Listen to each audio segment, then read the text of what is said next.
And this is my great pleasure to invite to the stage the moderator of this panel, Lena Gojarny, founding partner and CEO of the Horizon Capital. Thank you. And also Lena is the chair of board of directors at the American Chamber of Commerce. So the floor is yours, Lena. Have a great discussion. Thank you so much. Thank you. Welcome, everyone. Yesterday, we had such an overwhelmingly positive response to our U.S.-Ukraine Alignment of Interest panel, to the reception. And we decided to add a panel today so that we could hear from two esteemed panelists. And I'm very delighted to welcome them on stage. First, I'd like to welcome Kenneth Hirsch. Ken Hirsch is president and CEO of the George W. Bush Presidential Center. He's co-founder and CEO of NGP Energy Capital Management, one of the largest natural resources PE firms in the world. It's an incredible achievement, 27-year track record of over 30%, and named one of the top 50 energy contributors in the US by Oil and Gas Magazine. I could go through all of his lists of boards and achievements, but I also want to touch on the fact that he wrote a book in 2023 that we would highly recommend, The Fastest Tortoise, Winning in Industries I Knew Nothing About. So please welcome Ken Hirsch.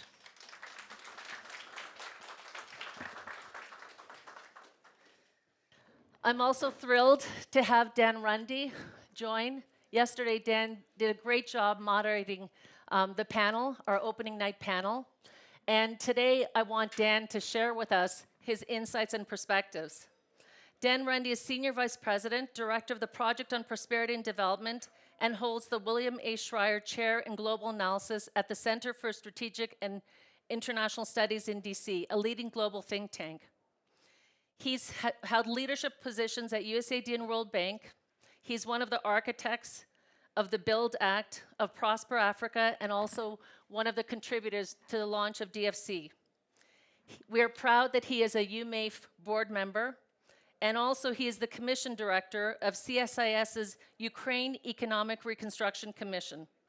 He's also written a book, The American Imperative, and we kindly ask you, Dan, to come up to the stage and to join us.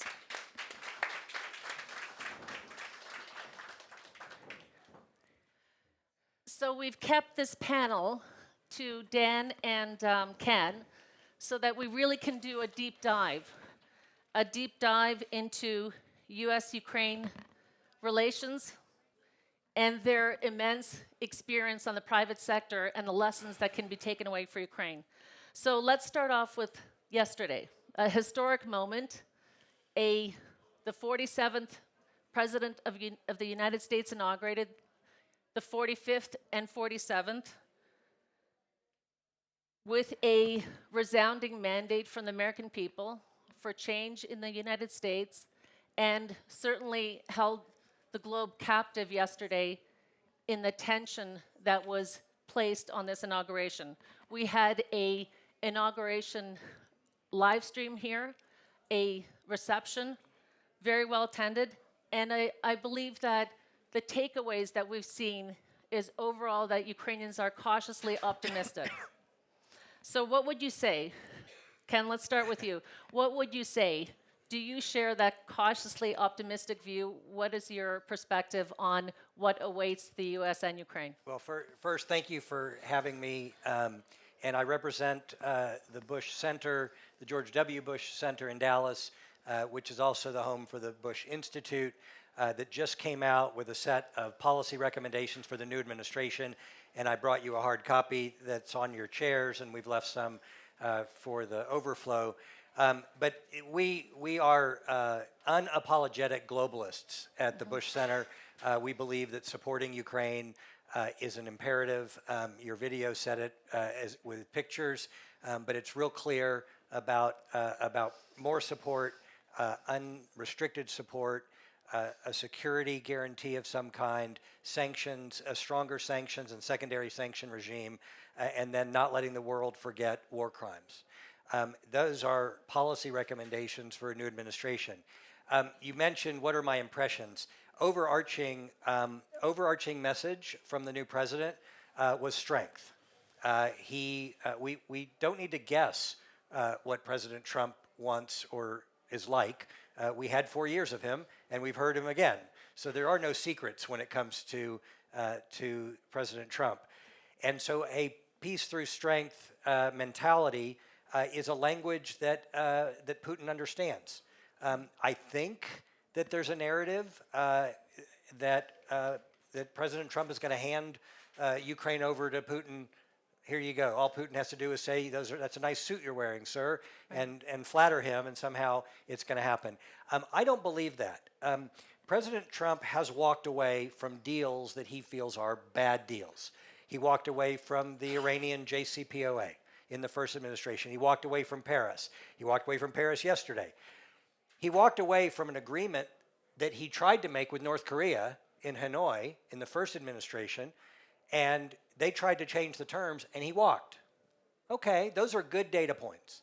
And I think that there's an opportunity for President Trump to actually create leverage by saying, we and the Europeans can dial up more sanctions.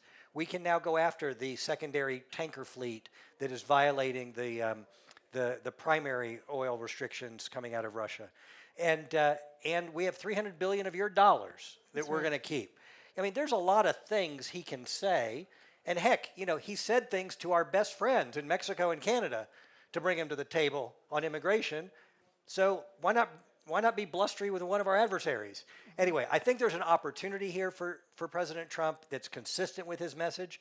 You know, we'll see what he does, but I think there's an opportunity there. Thank you, Ken. Dan, what about you? First, I love the video. It's inspiring, and I think it's a great way to frame the conversation that Ukraine is an opportunity. It's a solution to global challenges, but it's also a solution to many of the challenges America faces. It's not to see it as a charity case, but to see this as an investment. I'm very optimistic. I thought this was a wonderful speech yesterday. I thought he exuded strength and optimism, and I think that I share the guarded optimism of the business community in Ukraine that was talked about yesterday by Andy Hunder, the survey that y'all did. I want to say a couple of other things. I mean, I think I'm really proud to be associated with the Ukraine Moldova America Enterprise Fund, one of the sponsors of the Ukraine House Davos. I mean, we've been an early investor in the tech sector. Arguably, we were sort of the gasoline fuel for a lot of the tech sector. We've invested in more than 30 tech companies since 2017. So when people say there's been this incredible movement in the tech sector, we've been quietly behind the scenes supporting that. We're also proud to have spun off Horizon Capital 20 years ago, which has raised $1.6 billion in private equity capital, and is, I would think, arguably the only real private equity fund in Ukraine and Moldova. Is that maybe that's our, right. Anyways, it's one of the few. Let's put it that way. Excuse me. We're proud of our position. Yeah, proud of your position. So don't hold me to that piece of it. So I think President Trump is going to be looking for great deals. I've heard him say, I've been in a crowd when he's talked about a couple of things. He's talked about, I'm open to lending money to Ukraine. I'm also see Ukraine as I'm interested in sharing in the upside of Ukraine.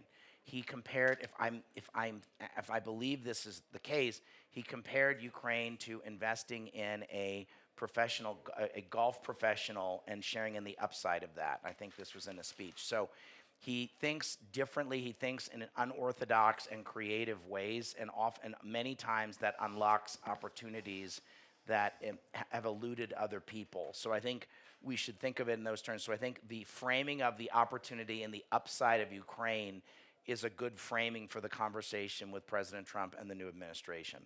I also think the Biden administration started providing loans to Ukraine, right? And so you're going to see, I think, the British, I asked this yesterday, I believe the UK government did not pay back their Lend-Lease loans until 2006, and Lend-Lease began in 1939. So you guys do the math, but it was like, so if we provide a sweetheart deal loan at 0.5% interest, and they got 50 years to pay it back, and oh, and by the way, we become partners on minerals and tech and defense tech and gas, and there's lots of things we could be talking about. So I think we need to think about how we're gonna how we're a partner. I also think there's been some very effective recent arguments, I think, for the new administration. I think Mark Thiessen, to his great credit, had a column in the Washington Post talking about the $26 trillion opportunity. I think we need to be clear in saying, what's the alternative to the United States and the West and Canada and Japan, all of Ukraine's friends walking with Ukraine and sharing and being a partner in the future of Ukraine? If for some reason that doesn't happen, what's the alternative reality? The alternative reality is the Chinese Communist Party is going to have access to $26 trillion in minerals, and they're going to use them against the United States of America. Iran is going to use them in drones against Israel and the United States of America. North Korea is going to use them against our allies in Asia, and Russia will be strengthened. So it strikes me as like that's not a good deal for the United States of America. It's not a good deal for the West, and it's not a good deal for Ukraine. Ukraine clearly wants to join the West. So I think the other thing I would say, Lena, is I think one of the things I think that often not understood about President Trump is he's looking to renegotiate the burden sharing. Think of it like a condo association and renegotiating the condo fees of globalization. In many ways, you could think about President Trump wanting to renegotiate the condo fees, the burden sharing of globalization. So in the case of Ukraine, I think he's going to say, I'm looking at all these 30 or so members of NATO, of which 10, someone can correct me who's like closer to this than I believe 10 of the 30 are doing less than 2%. So there's some great countries that I like a lot that aren't doing 2%, and they're on the naughty list. And so this is a problem. Italy is one of them. They're hosting the G7. I won't name all of them, but there's some wonderful countries on the naughty list who are good on Ukraine but are naughty on this. And he's going to say, "What the hell are you doing?" He pushed really hard in his first term to get increased spending in NATO, and he was very blunt about it. And I think he's going to say, if you want us to continue to support Ukraine, you better show up and hit your 2% or even more than that. There's been discussions about renegotiating. The NATO people who do this for a living are talking about let's redo this and rejigger it to not 2%, but 2.5 or 3%. So there's some countries that need to get with the program and fast. So I would say that. But I would also say the other thing is on burden sharing is if I'm him, I'm going to say, I know there's all these 27 fancy chapters to something to join the EU. The land speed record's 3 years for Austria to join the EU. I'd like by the end of my term that Ukraine and preferably and ideally Moldova are both in the European Union on January the 20th, 2029. Make it do it in 5 years. Now I know the people have a freak out in Brussels about that, but if I'm him, I'm going to be like, get righteous with me on NATO and get righteous with me on the EU. Why does this matter? Because the real money turns on when you join the EU. It's not on the front end, like the halfway house isn't where the real money is. The real money is when you join. Then you get the railroads and the airports and the bridges. But the other thing is, there's not enough fancy papers at think tanks. I can do chin pulling and furrow browing seminars till the cows come home and use big words to try and convince and change the behavior of the political class or the business class or the voting class.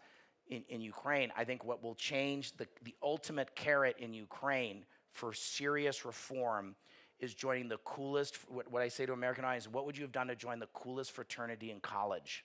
What hazing would you have put up with? So Ukraine has to go through the hazing of joining the coolest fraternity in the world for them, which is the European Union, right? Joining the EU is like joining this coolest fraternity at SMU or University of Texas, Austin, right? Think of it like, or the coolest sorority. And so what would you do?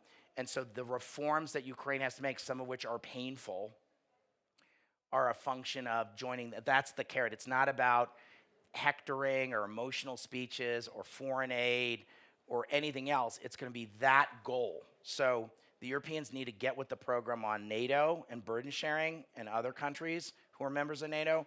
And then we need to accelerate. So then finally, I'd just say this, Lena. If I'm President Trump, I'm going to be interested in loans.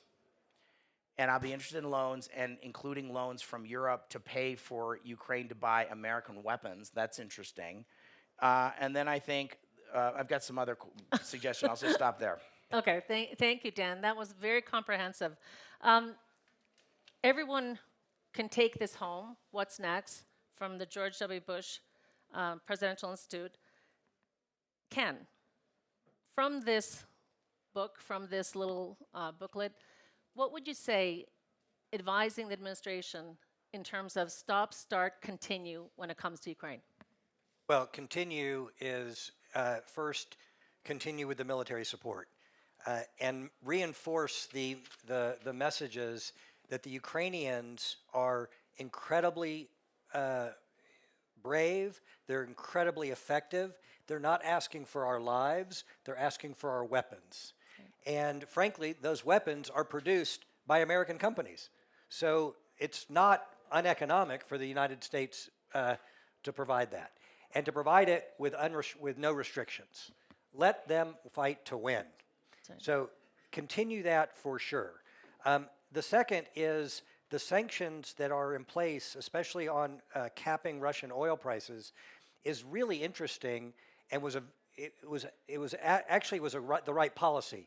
It was not executed properly because there's an entire shadow fleet of oil tankers that are going to places like India and subverting the spirit. And you can't hide these tankers. We know where they are.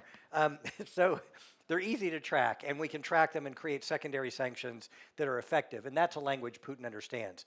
Right now, Russia is not in a great position. The ruble's collapsing. The inflation rate is huge.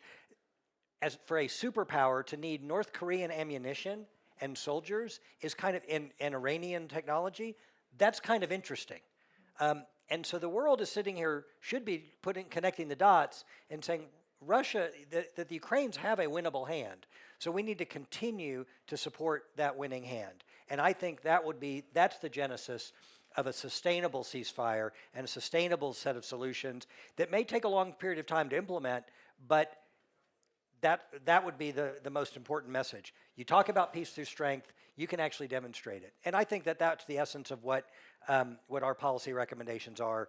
And it's not really to say that these are all outlandish wishes. Yeah. These are highly doable because there are parts of them that are being executed right now, but they could be executed better. One thing that Dan mentioned, that I would extrapolate from Dan about Ukraine and all of the opportunity that the world is seeing firsthand is the people. Yeah. Amen. And I have met some Ukrainian immigrants who have made their way to Dallas, Texas. The world can see now not only bravery and frontline tenacity, but innovation. What you see as an investor, this entrepreneurship that's just waiting to be unleashed and has been unleashed in certain sectors, and how it can be pervasive across so many other sectors. So, to me, that's the message I would add to the wonderful inspirational video is the people, and the Ukrainians are showing the world what enterprise looks like on the ground. Thank you so much. That's such a highlight of Ukraine House Davos, focusing on human capital, on people. Dan, you want to jump in? Yeah, I've got a couple of, we've been running this commission on reconstruction for the last couple of years, and you've been a part of it. Slava Johnson's been a part of it. A number of other folks here have been a part of it. Let me just say, as part of that, we have taken about 20 Hill staffers to Ukraine since the war, and we've taken about 12 members of Congress.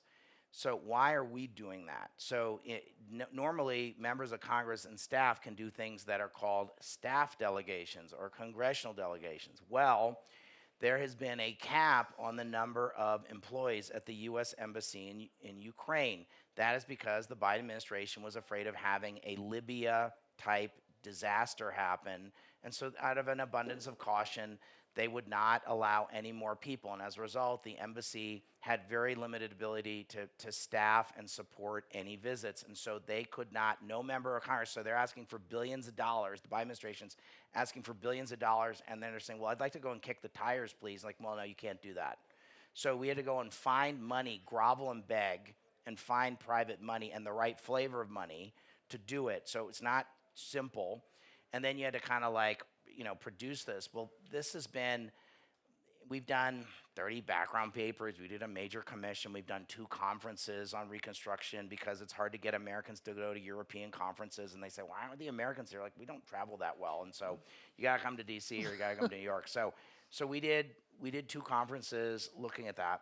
But I think the most important thing right now, so if I was the Trump administration, I'd say, okay, that's a baloney rule. And I would triple or quadruple the number of staff at the embassy in Ukraine so that members of Congress and staffers could go. I know this sounds like a stupid kind of an inside the beltway thing, but this is colossally stupid. And I understand why they did it, but we need to have, so I can think if I go to Washington and I ask staffers, have you been to Israel? They all raise their hand. Members of Congress, yes. Have you been to Taiwan? They all raise their hands. Members of Congress, they all raise their hands. If you ask members of Congress, you've been to Ukraine in the last 10 years, nobody's been there. You ask them how many staffers have been to Ukraine, nobody's been there. So unless you got there like around the Maidan, which is like 2014, like you ain't been there. So like we're asking for billions of dollars. I think this is an issue. So I think this is an easy thing that the Trump administration could take on and say like, okay, let's have an open flow of the political machinery of the U.S. government to engage in Ukraine, because that has not happened since the war, and that's not talked about because it's not polite.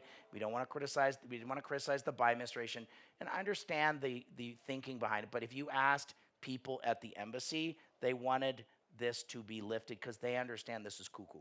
Okay, Dan, I'm so glad that you touched on the private sector and the commission work, because yesterday when we were all watching the speech, of course, President Trump was repeating what he has said throughout the campaign trail.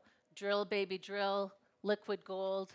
U.S. is going to be an energy exporter. We're going to be the greatest, energy self-sufficient nation in the world, et cetera. And I want to use that to pivot because I think this is extremely important to capitalize on the experience that we've got on this panel.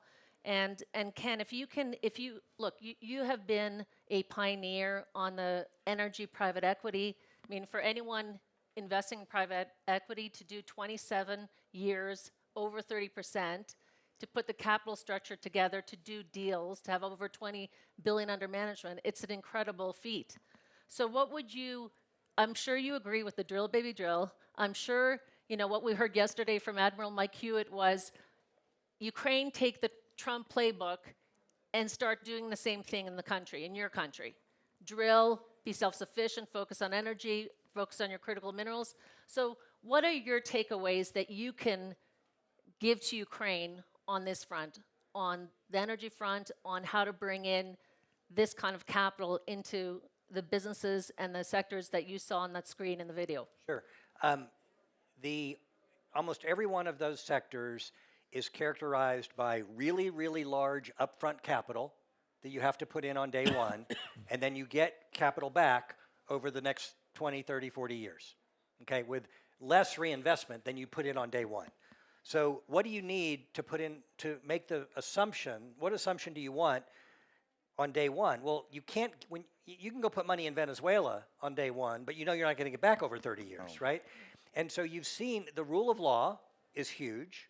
Who are your partners locally? You have to know, are you dealing with people who are honest and open, and is there some sort of contracts, that the sanctity of contracts, all those things that are sort of basic building blocks of freedom, democracy, and capitalism, all those things that exist in Ukraine and have for the last 40, 30 years, those are all the building blocks that you need to entice this investment. If you tell somebody put $1 billion in the country, and then we'll pay you, you'll get this payout over 10 years, and you'll get profits in years 11 through 30. That's all very interesting if I know that the deal's not going to be retraded. So who's my partner? And what separates countries that get money from Western capital and those countries that don't are those countries that don't retrade their deals, right? And so that's why it's really hard for an energy company to go into far off places if they think that eventually people are going to say, hey, wait a minute, the price of oil is $80 a barrel. It only costs you $5 to pull it out of the ground. Well, you're forgetting the $20 billion that I put in on day one. And then people say, but right now they're stealing from us. They're taking our resource. It's too high a profit margin. It's not unlike a pharmaceutical company that spends 10 years and tens of billions of dollars of getting a drug to market, and the drug costs $1 and they sell it for 100. And they say, look at how you're ripping us off. It's an end-to-end equation. So those are the things that I think that once people realize that it's a safe place to do business. Second, that it's not a kleptocracy, that there's real enterprises, that there's real contract law, that there's real sanctity around honesty and who your partners are.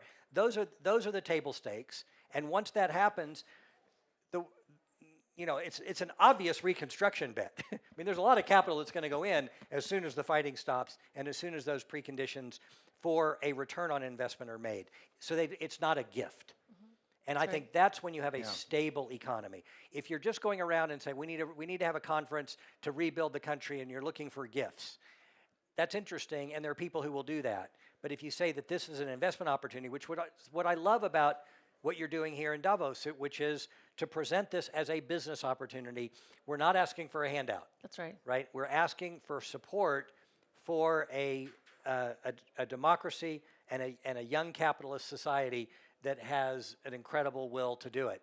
And I think that once that happens, you have the minerals, you have the agriculture's obviously a given, and you're an energy corridor, and plus you're not shy on natural resources. So all of the elements are there below ground. Now you need them above ground. Fantastic. I also see that in the audience we have the chair of Ukernafta board.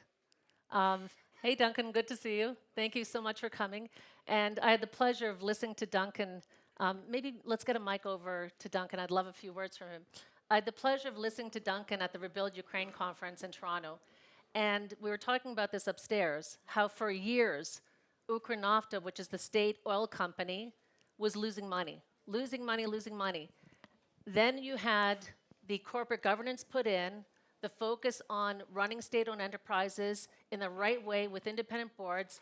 And Duncan, I was incredibly impressed. The profit, the revenue, share it with us.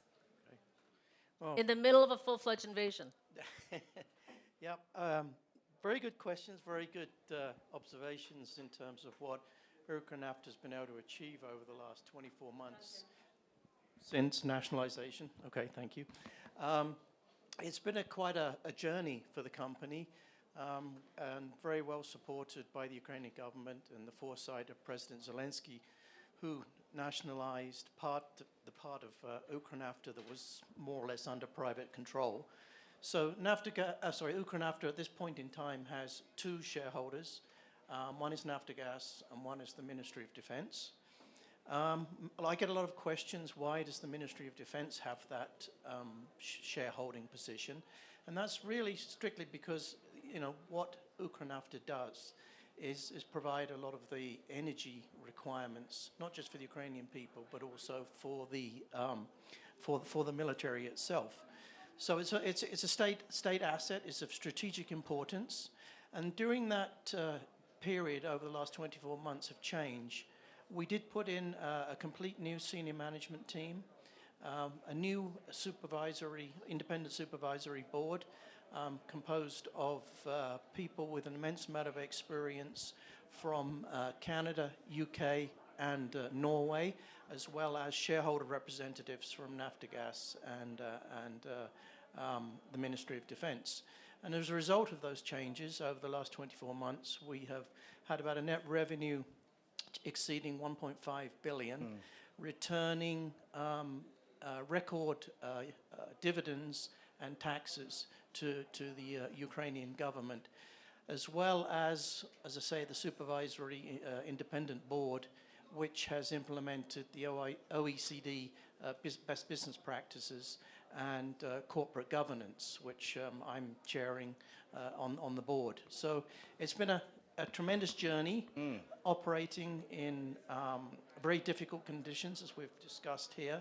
But again, what I hear from the panel and other panels is the creativity, ingenuity, the commitment, the resilience of the people who are within Ukranafta that support that journey. And it's been a tremendous experience for me, and I'm very proud to be part of it.